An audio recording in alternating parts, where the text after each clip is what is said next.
చంద్రబాబు తెలంగాణ ప్రయోజనాలకు ప్రాధాన్యం ఇస్తా అనడం, రెండు రాష్ట్రాలు తనకు కావాలని చెప్పడంతో ఇక చంద్రబాబు రెండు కళ్ల సిద్ధాంతం మళ్లీ మొదలైందంటూ ఉద్యమకారులు ఆందోళన చెందుతున్నారు.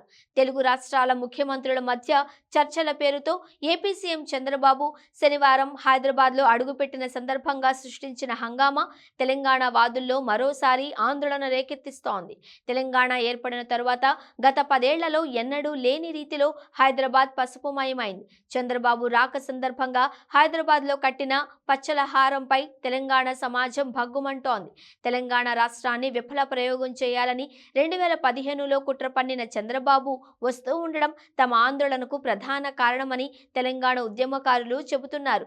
నేను ఈ నెల 6న వస్తున్నా. పరస్పర లబ్ధి కోసం మనం ముఖాముఖి కూర్చుని మాట్లాడుకుందాం.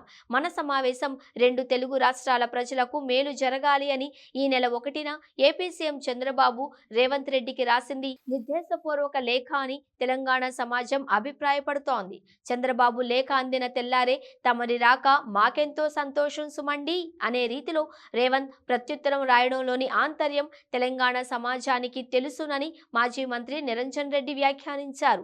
బాబు చెప్పు చేతుల్లోనే రేవంత్ పనిచేస్తున్నారని ఆరోపించారు. ఇలాంటి పరిస్థితుల్లో తెలంగాణ ప్రజలు అప్రమత్తంగా ఉండాలని హెచ్చరిస్తున్నారు.